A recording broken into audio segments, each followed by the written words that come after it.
નમસ્કાર વિદ્યાર્થી મિત્રો, ત્રીજા ચેપ્ટરની અંદર ગયા લેક્ચરમાં આપણે કિર્ચોફના બે નિયમો, કિર્ચોફનો જંકશનનો નિયમ અને કિર્ચોફનો લૂપનો નિયમ, આ બે નિયમો ભણ્યા હતા.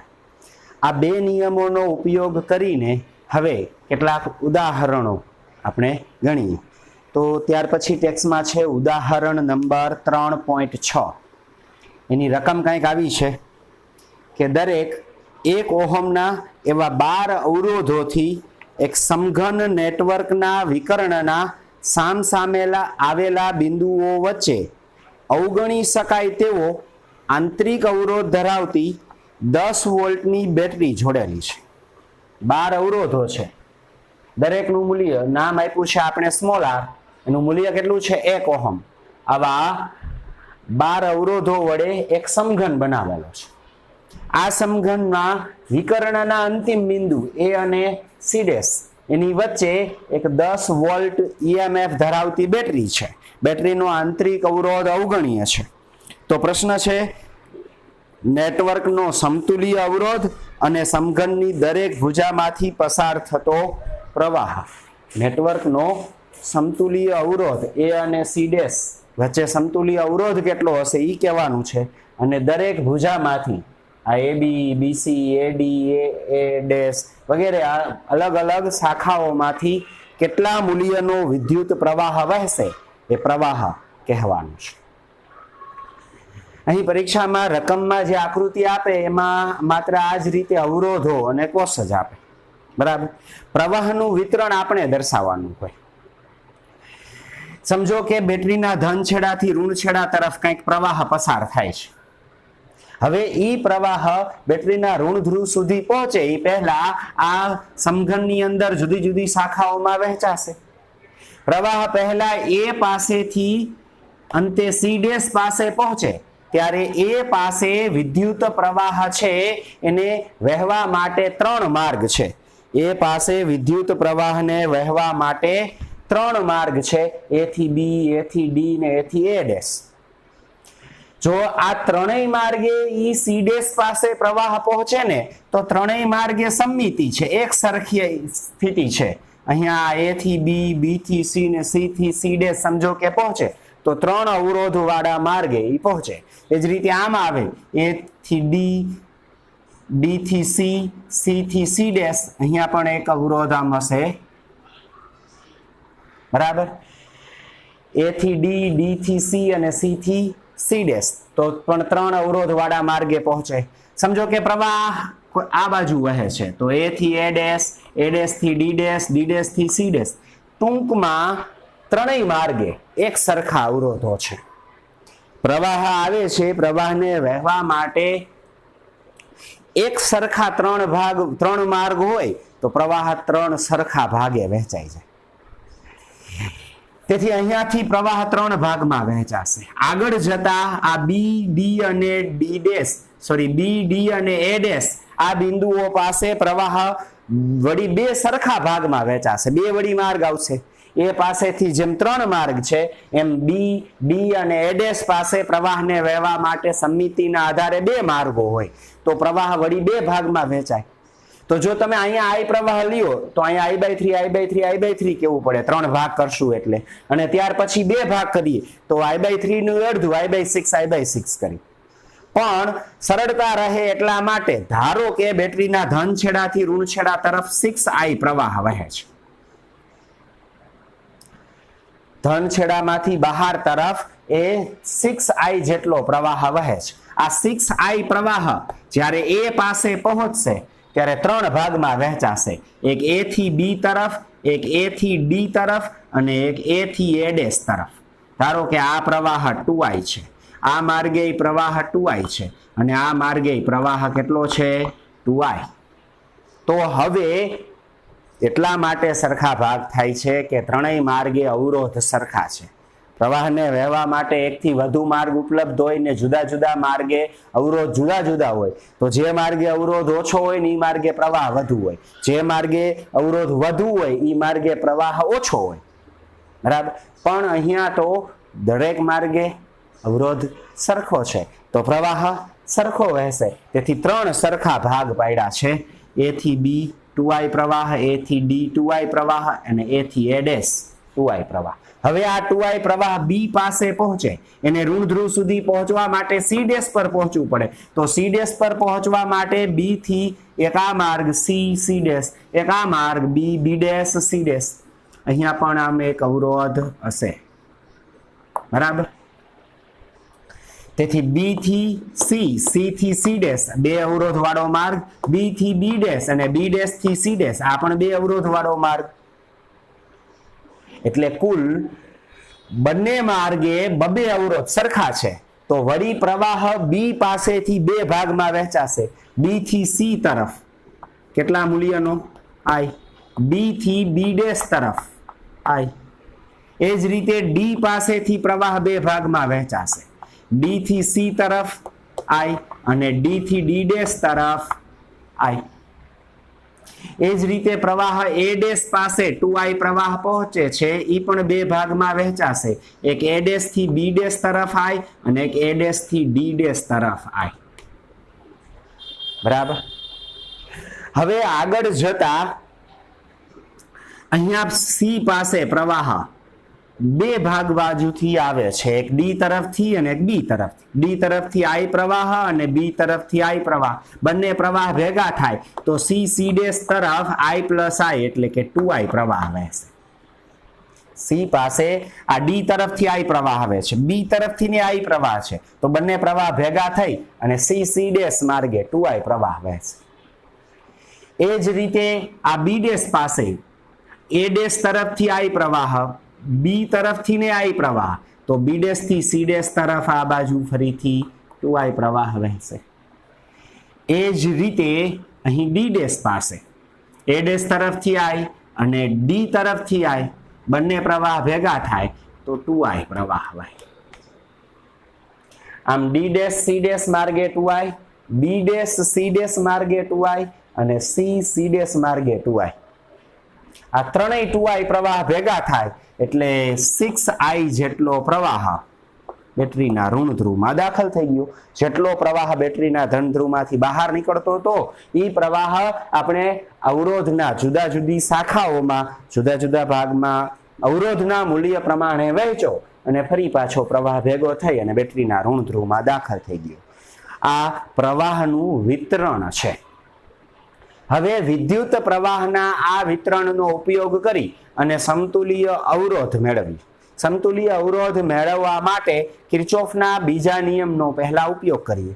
સમજો કે કોઈ એક બંધ ગાળો, બેટરી સાથેનો એક બંધ ગાળો લઈ અને એ બંધ માર્ગે કિર્ચોફનો બીજો નિયમ લાગુ પાડીએ. સમજો કે S થી શરૂ કરીએ, A, B, C, C', આ M, વિદ્યુત કોષ N અને ફરી પાછા A, આવા બંધ માર્ગે કિર્ચોફનો બીજો નિયમ લાગુ પાડીએ. તો આકૃતિમાં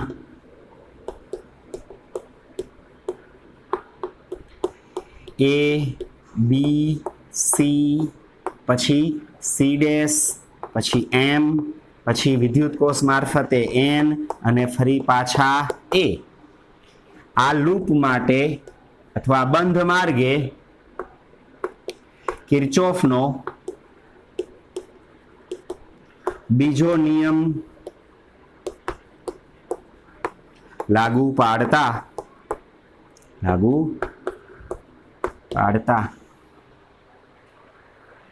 ધારો કે A પાસે વિદ્યુત સ્થિતિમાન VA છે, ત્યાંથી શરૂઆત કરીએ, વધારો ઘટાડો નોંધતા જાય તો અહીંયા આવીએ તો વિદ્યુત સ્થિતિમાન VA જેટલું જ હોય. અથવા આ બંધ માર્ગે વિદ્યુત સ્થિતિમાનનો પરિણામી બેઝિક સરવાળો ફેરફાર વધારો ઘટાડો નોંધતા જાય તો પરિણામી ફેરફાર કેટલો હોય? 0 હોય. બરાબર. આ હકીકત કિર્ચોફનો બીજો નિયમ અથવા લૂપનો નિયમ છે. આ લૂપનો નિયમ આ લૂપ માટે લાગુ પાડીએ. શરૂઆત કરીએ A બિંદુથી. તો A બિંદુ પાસે વિદ્યુત સ્થિતિમાન લખું છું હું VA. A થી શરૂ કરીએ B તરફ. પ્રવાહની દિશા, મુસાફરીની દિશા સરખી છે. આપણે જવાનું છે A થી B. તો આપણે જે તરફ જઈએ છીએ એ જ તરફ પ્રવાહ વહે છે. અવરોધમાંથી પસાર થતી વખતે પ્રવાહ અને મુસાફરી સરખી દિશામાં હોય તો વિદ્યુત સ્થિતિમાનમાં ઘટાડો, તેથી નિશાની માઇનસ. પ્રવાહ છે 2I ને અવરોધ છે R,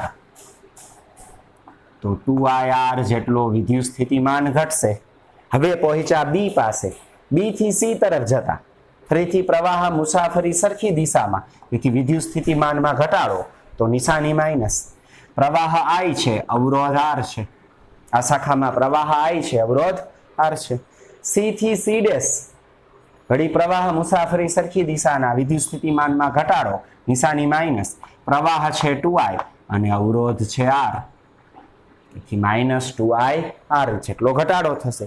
C થી M સુધી, સોરી C ડેશ થી M સુધી વાહક તાર છે, કોઈ અવરોધ દર્શાવતો ઘટક નથી, તેથી વિદ્યુત સ્થિતિમાનમાં કંઈ ફેરફાર નહીં થાય.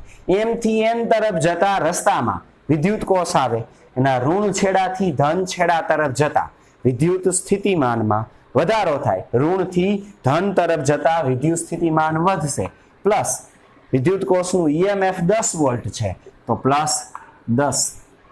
N પર પહોંચ્યા, N થી A વચ્ચે કાંઈ છે ને, હતા અહીંયાની આ A પાસે આવી ગયા, તો બરાબર VA, અથવા બંને બાજુથી VA કેન્સલ થાય તો બરાબર 0. તેથી VA કેન્સલ, સાદું રૂપ આપીએ -2IR -IR વળી -2IR, એટલે -2 અને -1 એટલે -5I સ્મોલ r બરાબર +10 આમ આવે તો -10. તેથી માઇનસ માઇનસ બંને બાજુથી કેન્સલ કરીએ તો 5IR બરાબર 10. તેથી IR બરાબર 10/5 એટલે IR બરાબર 2 હશે. બરાબર. તેથી આ સમીકરણને સમીકરણ નંબર 1 નામ આપો. IR બરાબર 2. અહીં A થી A પાસે વિદ્યુત સ્થિતિમાન VA લીધું, પ્રવાહની દિશા મુસાફરીની દિશા સરખી, વિદ્યુત સ્થિતિમાનમાં ઘટાડો થયો, તેથી -2IR. પછી B થી C તરફ વળી -IR, C થી C dash -2IR, C dash થી M વચ્ચે કાંઈ છે નહીં, ઋણથી ધન છેડા તરફ વિદ્યુત સ્થિતિમાનમાં વધારો, હતા અહીંયાની આવી ગયા VA, બંને બાજુથી VA કેન્સલ થયા, તો આ -2IR, IR અને -2IR એટલે કુલ -5IR, એના બરાબર +10 આમ જાય તો -10, તો 5IR બરાબર 10. તેથી IR બરાબર 10/5 એટલે 2. બરાબર. અથવા સ્મોલ r બરાબર, હવે કિંમત મૂકીએ તો સ્મોલ r નું મૂલ્ય કેટલું છે? 1. સ્મોલ r નું મૂલ્ય 1 છે, તેથી પ્રવાહ I બરાબર 2 એમ્પિયર. તેથી I નું મૂલ્ય 2 એમ્પિયર હશે. હવે I ની આ કિંમતનો ઉપયોગ કરી અને સમતુલ્ય અવરોધ મેળવીએ. ધારો કે A અને C ડેશ આ બંને વચ્ચે, A અને C ડેશ વચ્ચે એક જ અવરોધ જોડી આ જ બેટરી સાથે, અને આટલો જ પ્રવાહ 6I પ્રવાહ પરિપથમાં વહે, તો એકલો એક અવરોધ આ 12 અવરોધનો સમતુલ્ય અવરોધ કહેવાય.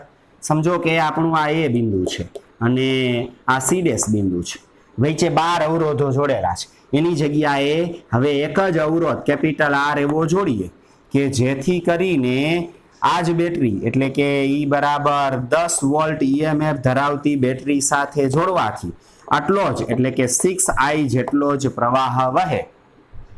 6I જેટલો જ પ્રવાહ વહે. તો અહીંયા A અને C ડેશ વચ્ચે સમતુલ્ય અવરોધ R હોય, તો R બરાબર V/I સૂત્ર મુજબ અહીં સમતુલ્ય અવરોધ R બરાબર કુલ EMF ના છેદમાં V બરાબર IR, તો R બરાબર V/I છેદમાં પ્રવાહ. EMF કેટલો છે? 10 અને છેદમાં પ્રવાહ 6I, અને I નું મૂલ્ય મળી ગયું છે કેટલું? 2. R બરાબર V/I સૂત્ર લાગુ પાડીએ. વોલ્ટેજ કેટલા છે? 10 અને પ્રવાહ કેટલો છે? 6I. બરાબર. તેથી 10/6I અથવા 10/6 I એટલે 2 છે, 6 × 2 એટલે 12. તો અવરોધ R બરાબર 10/12 અથવા 5/6 ઓહમ હશે, જ્યાં આર શું છે? સમતુલ્ય અવરોધ. તેથી વિકર્ણના આ બે અંતિમ બિંદુઓ વચ્ચે સમતુલ્ય અવરોધ 5/6 ઓહમ છે. બરાબર. જો અહીંયા આર એમને રાખ્યા હોત તો આની જગ્યાએ આપણે શું લખે? 2/r. તો અહીંયા 2/r મૂકીએ તો 5/6 r મળે. r બરાબર 1 મૂકીએ તો 5/6 ઓહમ. બરાબર. તેથી વિકર્ણના અંતિમ બિંદુઓ વચ્ચે સમતુલ્ય અવરોધ 5/6 ઓહમ છે. યાદ રાખશું આપણે, એક સરખા આર અવરોધો હોય,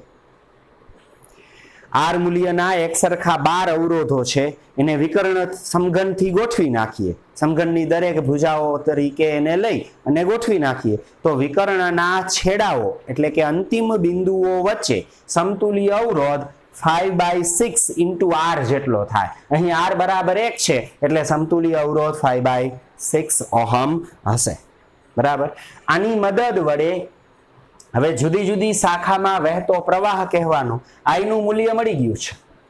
આઈનું મૂલ્ય મળી ગયું છે તો બેટરીમાંથી વહેતો કુલ પ્રવાહ, તેથી બેટરી વડે મળતો પ્રવાહ, બેટરી વડે કેટલો પ્રવાહ આપણે પ્રસ્થાપિત કર્યો છે? 6i, અને i ની જગ્યાએ 2 છે તો કુલ 2 × 6 એટલે 12 એમ્પિયર પ્રવાહ વહેશે. 12 એમ્પિયર પ્રવાહ વહેશે. જુદી જુદી શાખાઓની વાત કરીએ તો AB શાખા છે, AD શાખા છે અને AA' શાખા છે. એ ત્રણેય શાખામાં 2i પ્રવાહ છે. એવી જ રીતે CC', BC', BC' અને DC', એ ત્રણેય શાખામાં 2i પ્રવાહ છે. તો એ બધાય શાખાનો પ્રવાહ લખી નાખીએ એકી સાથે, AB પછી AD પછી AA', પછી CC', પછી BC' અને DC' શાખામાં વિદ્યુત પ્રવાહ, આમાં વિદ્યુત પ્રવાહ કેટલો? આ બધી શાખામાં 2i જેટલો. i બરાબર 2 એમ્પિયર તો 2 × 2 એટલે 4 એમ્પિયર પ્રવાહ. આ બધી શાખામાં 4 એમ્પિયર પ્રવાહ હશે. હવે i પ્રવાહ ધરાવતી બધી શાખા લખીએ. બરાબર. BC શાખા, એ જ રીતે BB' શાખા, અહીંયાથી 2i ના ભાગ પડ્યા, B થી C અને B થી B'. એ જ રીતે D થી C અને D થી D', DC, D થી D'. એ જ રીતે અહીંયા A' થી B' અને A' થી D', A' થી B' તથા A', D'. આ 6 શાખામાં વિદ્યુત પ્રવાહ કેટલો છે? I ampere. અને I એટલે એનું મૂલ્ય કેટલું મળ્યું? 2 એમ્પિયર. રેડી? તેથી બેટરી વડે રચાતો કુલ પ્રવાહ 12 એમ્પિયર. આ બધી શાખાઓમાં પ્રવાહ 4 એમ્પિયર અને આ 6 શાખાઓમાં પ્રવાહ 2 એમ્પિયર હશે. આ જુદી જુદી શાખાઓમાં પ્રવાહ. બરાબર. તો આ ઉદાહરણ 3.6 કિર્ચોફના નિયમની મદદ વડે અહીં આપણે આ સમતુલ્ય અવરોધ એનું મૂલ્ય આપણે મેળવ્યું અને સાથે સાથે પરિપથમાં જુદા જુદા ભાગમાં વહેતો પ્રવાહ પણ મેળવ્યો. હવે જુઓ, આ દાખલો ગણતી વખતે અહીંયા તમે 6i ની જગ્યાએ 3i પ્રવાહ લીધો હોત તો જવાબ તો આ જ આવી શકે. 3i પ્રવાહ લીધો હોય તો અહીંયા i એવા 3 સરખા ભાગ પડે અને પછી i/2 એવા 2 સરખા ભાગ પડે. એટલે કોઈક એવી રીતે દાખલો ગણે કે અહીંયા 3i છે, પછી 3 સરખા ભાગ પાડે i મૂલ્યના, પછી 2 સરખા i/2 ના ભાગ પાડે અને ફરીથી i/2 ભેગા થાય એટલે i પ્રવાહ, આવા 3i ભેગા થાય એટલે 3i પ્રવાહ. અને પ્રવાહનું વિતરણ આવું જ, પણ એના આંકડાઓ એને અનુરૂપ બદલાઈ જાય, પણ પરિણામ તો આ જ મળશે. પરિણામ આ જ મળે. સમતુલ્ય અવરોધ અને દરેક શાખાનો આ પ્રવાહ બરાબર આ કોષ વડે મળે. તમારી રીત માટે આ પ્રવાહ તમે ગમે એટલા લઈ શકો. કોઈ 12i લઈ અને ગણે તો અહીંયા 12i, અહીંયા 3 સરખા ભાગ એટલે 4i 4i 4i, પછી 2 સરખા ભાગ એટલે 2i 2i, એ 2i 2i ભેગા થાય એટલે 4i 4i 4i, આવા 3 વાર 4i ભેગા થાય એટલે વળી 12i. એટલે એવી રીતે તો કિર્ચોફનો નિયમ એને અનુરૂપ લાગુ પાડવાનો, પણ અંતે પરિણામ તો એ જ મળશે. બરાબર. એટલે કુલ પ્રવાહ બેટરી વડે 12 એમ્પિયર, આ 6 શાખાઓમાં 4 એમ્પિયર ને આ 6 શાખાઓમાં 2 એમ્પિયર પ્રવાહ વહેશે. બરાબર. ત્યાર પછી ઉદાહરણ નંબર 3.7.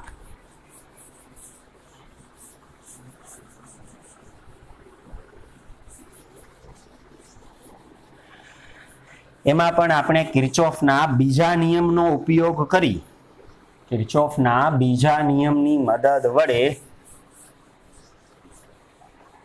આપણે કેટલાક સમીકરણો મેળવશું અને એ સમીકરણોની મદદ વડે અજ્ઞાત રાશિની કિંમત આપણે મેળવશું. બરાબર. તો ઉદાહરણ નંબર 3.7 જોઈએ.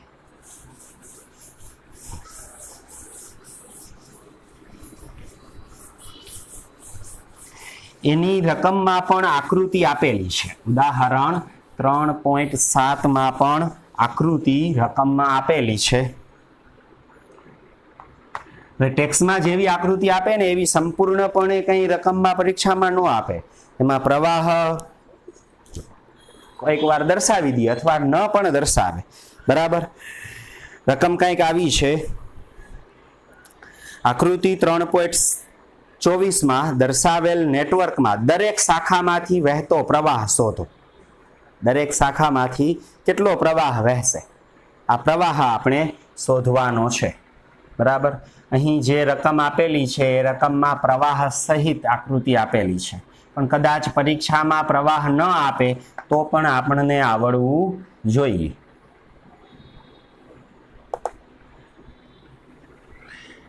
આ એક વિદ્યુત કોષ છે.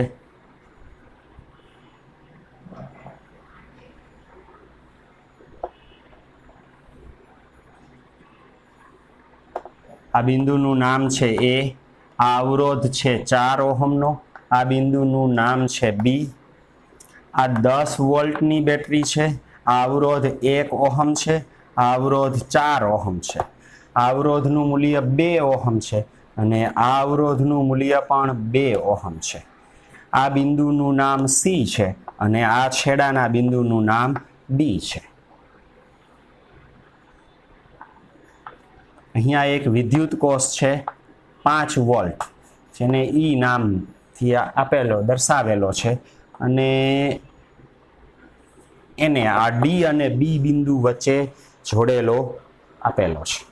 બે વિદ્યુત કોષો છે 10 વોલ્ટ અને 5 વોલ્ટના, અને અવરોધો છે 2 ઓહમ 2 ઓહમ 4 ઓહમ 4 ઓહમ અને 1 ઓહમ. તો આવી સ્થિતિમાં અહીં દરેક શાખામાં વહેતો પ્રવાહ આપણે શોધવાનો છે. બરાબર. તો સૌપ્રથમ બે વિદ્યુત કોષમાંથી મોટા વિદ્યુત કોષના ધન ધ્રુવથી ઋણ ધ્રુવ તરફ પ્રવાહ પસાર કરીએ. ધારો કે મોટા વિદ્યુત કોષમાંથી I1 પ્રવાહ વહે છે. આમાંથી I1 પ્રવાહ આ શાખામાં વહે છે. I1 પ્રવાહ A પાસે પહોંચે તો આ માર્ગે ધારો કે I2 પ્રવાહ વહે, તો બાકી રહેલો પ્રવાહ કેટલો હોય?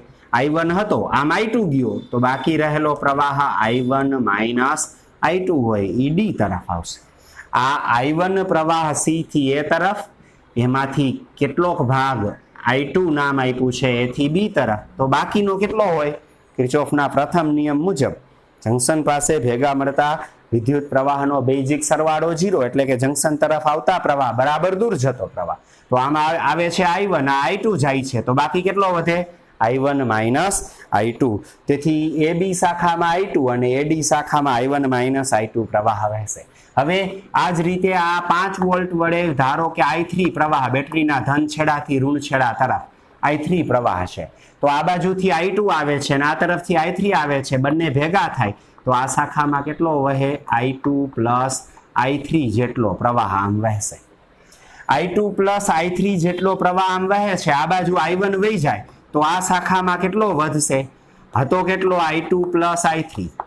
અને એમાંથી I1 વયો ગયો તો -I1 આ શાખામાં CD શાખામાં વહેશે. તો હવે CD શાખામાં આટલો પ્રવાહ I2 + I3 - I1 અને આ બાજુથી આવે છે I1 - I2 બધા ભેગા થાય તો આ બેયનો સરવાળો કરીએ તો આ -I1 ને આ +I1 કેન્સલ થઈ જાય, આ +I2 ને -I2 કેન્સલ થઈ જાય, બાકી વધે I3. તો જેટલો પ્રવાહ ધન છેડામાંથી બહાર નીકળ્યો તો એટલો જ I3 પ્રવાહ 5 વોલ્ટની બેટરીના ઋણ ધ્રુવમાં દાખલ થઈ ગયો. સમજાય? તો પ્રવાહનું વિતરણ ન આપે તો આ રીતે વિતરણ કરી શકાય. અને હવે આ વિતરણનો ઉપયોગ કરીને અલગ અલગ શાખામાં વહેતા પ્રવાહ આપણે શોધવાના છે. તો એના માટે 3 અજ્ઞાત રાશિ, એક I1, બીજી I2 અને ત્રીજી I3. આ I1, I2 અને I3 3 કિંમતો જો મળી જાય તો એની કિંમત મૂકીને જુદી જુદી શાખામાં કેટલો વિદ્યુત પ્રવાહ વહે છે તે આપણે જાણી શકીએ. તો I1, I2 અને I3 ની આ 3 અજ્ઞાત કિંમતો મેળવવા માટે આપણે 3 બંધ ગાળા લઈ અને એ 3 બંધ ગાળાએ કિર્ચોફનો બીજો નિયમ લાગુ પાડીએ અને કિર્ચોફના બીજા નિયમનો ઉપયોગ કરી અને આ 3 અજ્ઞાત રાશિઓ મેળવીએ. તો સૌ પ્રથમ ધારો કે આ ઉપરના બંધ માર્ગે કિર્ચોફનો બીજો નિયમ લાગુ પાડીએ. કોઈ પણ 3 બંધ માર્ગ લઈ શકાય, બરાબર, જેથી કરીને 3 I1, I2, I3 વચ્ચેના અલગ અલગ સંબંધો મળે. તો પહેલા લઈએ આ માર્ગ ACBA માર્ગ, ACBA લૂપ માટે કિર્ચોફનો બીજો નિયમ લાગુ પાડતા શરૂઆત કરીએ A પાસેથી. A થી કઈ તરફ જવાનું છે? આ A થી C તરફ, બરાબર. તો ધન મોટા લીટાથી નાના લીટા તરફ, એટલે કે વિદ્યુત સ્થિતિમાનમાં ઘટાડો થશે વિદ્યુત કોષના EMF જેટલો. EMF છે 10 વોલ્ટ, તો -10 વોલ્ટ. આપણે જાય છીએ આમ A થી C તરફ, પ્રવાહ આમ વહે છે તો પ્રવાહની દિશા અને મુસાફરીની દિશા વિરુદ્ધ છે તો વિદ્યુત સ્થિતિમાનમાં વધારો પ્લસ. પ્રવાહ છે I1, અવરોધ છે 1 તો +I1 જેટલો વધારો થશે, બરાબર. ક્યાં પહોંચ્યા? A થી C તરફ. હવે C થી B તરફ જઈએ છીએ, આપણે આમ જઈએ છીએ, પ્રવાહ સામો આવે છે તો પ્રવાહની દિશા અને મુસાફરીની દિશા વિરુદ્ધ છે તો વિદ્યુત સ્થિતિમાનમાં વધારો. C થી B તરફ જતા પ્લસ. પ્રવાહ કેટલો છે? I2 + I3 અને અવરોધ 2 છે તો 2 × I2 + I3. ક્યાં પહોંચ્યા? B પાસે. હવે B થી A તરફ જઈ તો હવે મુસાફરીની દિશા અને પ્રવાહની દિશા વિરુદ્ધ છે, વિદ્યુત સ્થિતિમાનમાં વધારો થાય તો પ્લસ. અવરોધ છે 4 અને પ્રવાહ છે I2 તો 4I2 હતા. અહીંયા A પાસે આવી ગયા તો બરાબર V, અહીંથી શરૂઆત કર્યું હોય VA તો અહીંયા બરાબર VA કેન્સલ તો બરાબર 0. ટૂંકમાં આ પ્રથમ લૂપ માટે કિર્ચોફનો બીજો નિયમ લાગુ પાડેલો છે. સાદું રૂપ આપી દે તો આ I1 એમનેમ, અહીંયા +2I2, આ +2I3 +4I2, -10 આમ આવે તો +10. અહીં I1 એક જ છે તેથી I1, I2 અહીંયા 4I2 ના 2I2 એટલે કુલ 6I2 + 2I3, I1 + 6I2 + 2I3 બરાબર 10. અને સમીકરણ નંબર 1 નામ આપો, બરાબર. અને સમીકરણ નંબર 1 કહી. હવે બીજો એક બંધ માર્ગ લઈ, અહીંયાથી આ રીતે આ માર્ગે આમ કિર્ચોફનો બીજો નિયમ, આ ACDA માર્ગે, આ બાજુના બંધ માર્ગે કિર્ચોફનો બીજો નિયમ લાગુ પાડીએ તો એ નીચેના ભાગના લૂપ માટે, કયું લૂપ? A થી C, બરાબર. C થી નીચે તરફ D, D થી ફરી પાછા A, આ લૂપ માટે હવે કિર્ચોફનો બીજો નિયમ લાગુ પાડીએ એટલે બીજું એક સમીકરણ I1, I2, I3 વચ્ચે સંબંધ દર્શાવતું મળશે.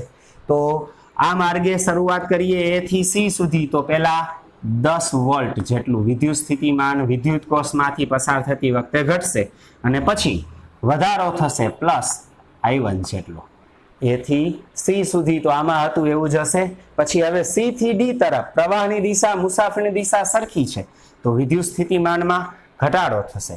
અવરોધ છે 2, પ્રવાહ છે I2 plus I3 minus I1.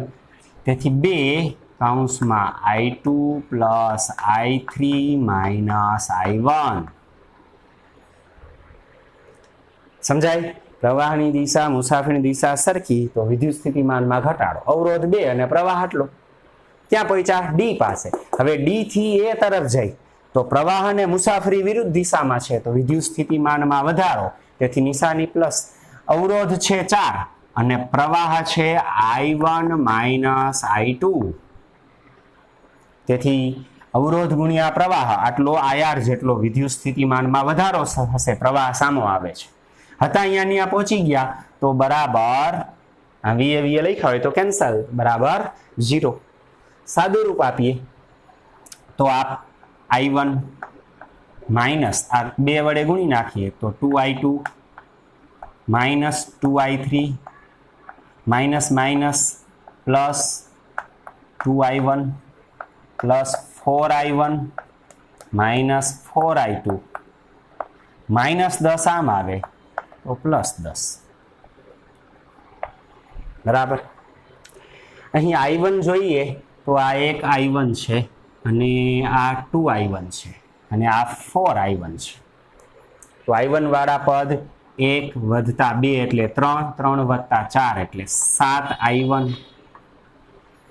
I2 વાળા પદ જુઓ તો આ 2I2 અને આ માઇનસ 2I2 ના માઇનસ 4I2 તો માઇનસ 6I2 માઇનસ 6I2. બરાબર. હવે આ બાકી રહ્યા I3 વાળું પદ તો એક જ છે માઇનસ 2I3 બરાબર કેટલા? 10. આ સમીકરણ નંબર 2. I1 I2 I3 વચ્ચે સંબંધ દર્શાવતું આ પહેલું સમીકરણ, I1 I2 I3 વચ્ચે સંબંધ દર્શાવતું બીજું સમીકરણ છે. આવી જ રીતે ત્રીજું સમીકરણ મેળવીએ. આ જ રીતે સમીકરણ નંબર 3 મેળવીએ. ત્રીજું સમીકરણ સમજો કે આ બંધગાળા માટે લાગુ પાડીએ. આ બંધગાળા માટે આ ત્રીજું સમીકરણ લાગુ પાડીએ. સમજો કે બી થી શરૂ કરીએ. આ બી, આ વિદ્યુત કોષ ઈ મારફતે ડી, સી અને ફરી પાછા બી પર આવીએ અથવા આનાથી ઉલટું લઈ શકાય. અહીંયા આપણે આ માર્ગે આમ કિર્ચોફનો બીજો નિયમ લાગુ પાડીએ. લૂપ બી પછી વિદ્યુત કોષ આઈ પછી ડી બિંદુ પછી સી અને ફરી પાછા બી માર્ગે લૂપ આ માટે કિર્ચોફનો બીજો નિયમ લાગુ પાડતા. શરૂઆત કરીએ બી થી. તો બી થી અહીંયા સુધી તો કાંઈ ઘટક છે નહીં. કોષમાંથી પસાર થતી વખતે ધન છેડાથી ઋણ છેડા તરફ તો વિદ્યુત સ્થિતિમાનમાં ઘટાડો. નિશાની ઋણ 5 વોલ્ટ જેટલું EMF છે. બરાબર. અહીંયાથી આ ભાગમાં તો કાંઈ અવરોધ છે નહીં એટલે ડી પર પહોંચી ગયા. હવે ડી થી સી તરફ પ્રવાહની દિશા મુસાફરીની દિશા વિરુદ્ધ છે તો વિદ્યુત સ્થિતિમાનમાં વધારો. અવરોધ છે 2 અને પ્રવાહ છે I2 plus I3 minus I1. તો ડી થી સી વચ્ચે વિદ્યુત સ્થિતિમાન વધશે પ્રવાહ અને મુસાફરી વિરુદ્ધ દિશામાં હોવાથી. ક્યાં પહોંચ્યા? પહેલા બી થી ડી પહોંચ્યા, પછી ડી થી હવે સી પહોંચ્યા. હવે સી થી બી તરફ એટલે કે સી બિંદુથી બી તરફ જઈ વળી પ્રવાહ મુસાફરી વિરુદ્ધ દિશાના તો વિદ્યુત સ્થિતિમાનમાં વધારો પ્લસ. અવરોધ છે 2 અને પ્રવાહ છે I2 પ્લસ I3. હતા અહીંયા પાછા આવ્યા તો બરાબર વીબી. અહીંયા વીબી લખેલા હોય વીબી કેન્સલ અથવા બરાબર 0. કાલે આપણે જે કિર્ચોફનો બીજો નિયમ ભણ્યા હતા એમાં જે રીતે આપણે વિદ્યુત સ્થિતિમાનનો વધારો ઘટાડો લાગુ પાડ્યો તો એનો જ અહીંયા ઉપયોગ છે. બરાબર. એટલે એ આવડતો હોય તો જ આ દાખલાઓ આવડે. સાદુરૂપ આપીએ. -5 ને આ બાજુ લઈ જઈશું. અહીં સાદુરૂપ આપીએ તો અહીંયા 2I2 plus 2I3 minus 2I1 plus 2I2 વળી પ્લસ 2I3 બરાબર -5 આમ આવે તો +5. પેલા I1 વાળું પદ લખી નાખીએ તો I1 વાળું એક જ પદ છે -2I1 બરાબર. આ વાત છે I2 અને I3 ની. હવે તો I2 વાળું આ 2I2 અને અહીંયા 2I2 તો સરવાળો +4I2 બાકી રહ્યા I3 વાળા બે પદ 2I3 + 2I3 4I3 બરાબર 5. સમીકરણ નંબર 3. આ સમીકરણ 1 2 અને 3 આ સમીકરણ 1 આ સમીકરણ 2 અને આ સમીકરણ 3 ત્રણેયને ઉકેલીએ તો I1 I2 I3 મળી જાય. I1 I2 I3 આપણને મળે. તો એના માટે સૌપ્રથમ હું આ સમીકરણ 1 અને 2 એમાં જો અહીંયા -6I2 અહીંયા +6I2 અહીંયા -2I3 અહીંયા +2I3 બંનેનો સરવાળો કરીએ ને તો I2 I3 બે કેન્સલ થઈ જાય અને I1 ની કિંમત સીધી મળી જાય બરાબર. તો શું કરું? સમીકરણ 1 અને 2 નો સરવાળો કરું. સમીકરણ 1 વધતા 2 લેતા એટલે ફરીથી અહીંયા સમીકરણ બંને લખું છું. સમીકરણ 1 અને 2 એ બંને અહીં સરવાળા રૂપે દર્શાવીએ તો સમીકરણ 1 અને 2 માં ડાબી બાજુમાં સરવાળો કરશું તો અહીંયા -6I2 અને +6I2 કેન્સલ થઈ જશે. -2I3 અને +2I3 કેન્સલ થઈ જશે બરાબર. તો બાકી શું વધશે? અહીંયા 7I1 અને અહીંયા I1 એટલે કુલ સરવાળો ડાબી બાજુનો કેટલો થઈ જાય? સીધો લખ નાખું 8I1 સરળતા છે એટલા માટે બરાબર. આ 6I2 ડાબી બાજુમાં કેન્સલ, -2I3 અને +2I3 એ કેન્સલ, આ 7I1 + I1 એટલે 8I1 બરાબર. જમણી બાજુમાં અહીંયા જમણી બાજુમાં કેટલા છે? 10 અને અહીંયા 10 તો 10 ને 10 20. તેથી I1 બરાબર 10/8 અથવા 20/8 એટલે 10/4 થશે અથવા 5/2 અથવા 2.5 એમ્પિયર 5/2 એમ્પિયર અથવા 2.5 એમ્પિયર I1 મળી ગયા. હવે I1 ની કિંમત આ સમીકરણ 2 અને 3 માં મૂકી તો I2 ને I3 વાળી બે કિંમતો મળશે, બે સમીકરણ મળશે I2 ને I3 વાળા. એ બંનેને ઉકેલીએ એટલે I2 અને I3 આપણને મળી જાય. I1 ની કિંમત પેલા હું અહીંયા મૂકું બરાબર. પછી I1 ની કિંમત હવે આમાં મૂકું તો I2 ને I3 વાળું એક પદ મળશે, I2 ને I3 વાળું બીજું સમીકરણ મળશે. એ બંને સમીકરણમાંથી જે સરખું હશે લોપ કરશું આપણે એટલે બાકીની કિંમત મળી જાય બરાબર. તો હવે આ સમીકરણો સિવાય એના ભાગને અહીંયા હું દૂર કરું છું. આ I1 ની કિંમત અહીંયા સમીકરણ 2 માં મૂકી દો તો સમીકરણ 2 માં I1 ની કિંમત મૂકી દેતા તો હવે 2 I1 ની જગ્યાએ કેટલા લખવાના? 5/2. તેથી 7 એને ગુણ્યા 5/2 એટલે 7 × 35/2 -6I2 -2I3 બરાબર 10. આ +35/2 હવે આ બાજુ લઈ લો તો -35/2. સાદુરૂપ આપીએ તો 2 લસા તો 10 × 20 - 35 એટલે -15/2 -6I2 -2I2 બરાબર -15/2. આને સમીકરણ નંબર 4 આપી દો. સમીકરણ નંબર 4 કેટલા? -6I2 -2I3 બરાબર -15/2. આ સમીકરણ નંબર 4. એવી જ રીતે આ સમીકરણ 3 છે એમાં I1 ની જગ્યાએ 5/2 મૂકીએ તો અહીંયા 5/2 મૂકીએ તો 2 કેન્સલ તો -5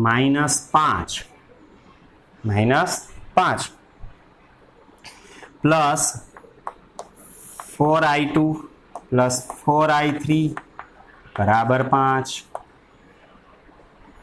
સમજાય? -5 ને આ બાજુ લઈ આવો તો 4 આ -5 આ બાજુ આવે તો -5 આમ +5 થઈ જાય તો 5 ને 5 10. સમજાય? 2 બધાયમાંથી કોમન કેન્સલ થઈ જાય તો 2i2 2i3 બરાબર અહીંયા કણે 2 વડે ભાગ્યા અહીંયા 2 વડે તો અહીંયા 2 વડે ભાગો તો 5. આ સમીકરણ નંબર 5. સમજાય? સમીકરણ 4 અને 5 આમાં i2 i3 છે, આમાં i2 i3 છે. સમીકરણ 4 અને 5 હવે એનો સરવાળો કરીએ. સમીકરણ 4 અને 5 એનો સરવાળો કરતા સમીકરણ 4 વત્તા 5 લેતા સમીકરણ 4 અને 5 નો સરવાળો કરીએ તો આ સમીકરણ નંબર 5 ની ડાબી બાજુ ના 4 ની ડાબી બાજુ આ +2i3 -2i3 કેન્સલ થઈ જાય તો શું વધે -6i2 + 2i2 એટલે -4i2. અહીંયા સરવાળો કરીએ તો અહીંયા -15 ના છેદમાં 2 અને અહીંયા 5 એટલે બરાબર 5 - 15 ના છેદમાં 2. તેથી સાદું રૂપ આપીએ તો -4i2 બરાબર 2 લસા તો 5 દુ 10 - 15 એટલે કે -5 દુ 10 - 15 એટલે -5 ના છેદમાં 2. તેથી આ માઇનસ પ્લસ થાય અને આને આમ લઈ લઈ તો i2 બરાબર 5 ના છેદમાં 4 × 2 એટલે 8 એમ્પિયર. i2 નું મૂલ્ય 5 ના છેદમાં 8 એમ્પિયર હશે. રેડી? આ 5 ના છેદમાં 2 i1 આ 5 ના છેદમાં 8 અથવા કેલ્ક્યુલેટરથી સાદું રૂપ આપીએ તો એ પૂર્ણાંકમાં પોઈન્ટમાં પણ i2 લખી શકીએ. બરાબર? આ i2 પ્લસ i1 અને આ i2 ની કિંમત મળી. i2 ની કિંમત આ 5 અથવા 6 5 અથવા 4 બેમાંથી કોઈ એક સમીકરણમાં મૂકી દે તો આપણને i3 મળી જાય. આ સમીકરણ 5 માં જ મૂકીએ. સમીકરણ 5 માં જ આ કિંમત મૂકી દે તો અહીંયા જ સાદું રૂપ એનું આપી દઉં. સમીકરણ 5 આવું છે. બરાબર? 2i2 + 2i3 બરાબર 5 તો 2i2 એટલે 5 ના છેદમાં 8 વધતા 2i3 બરાબર 5 આવું સમીકરણ છે. તો હવે આ કેન્સલ થાય તો 2 કેન્સલ તો અહીંયા 4 તો 2i3 બરાબર 5 તો હતા +5 ના છેદમાં 4 આમ આવે તો -5 ના છેદમાં 4 4 લસા તો 5 ચોક 20 - 5 એટલે 15 ના છેદમાં 4 2 ને આ બાજુ લઈ લઈ તો i3 બરાબર આ 2 આ તરફ આવે તો 15 ભાગ્યા 8 i3 નું મૂલ્ય 15 ના છેદમાં 8 એમ્પિયર. બરાબર? આમાં i1 i2 અને i3 આ દરેક કિંમત આપણને મળી ગઈ તો એ કિંમતનો ઉપયોગ કરી i1 i2 i3 ની કિંમતનો ઉપયોગ કરીને દરેક શાખામાં પ્રવાહ આપણે દર્શાવીએ.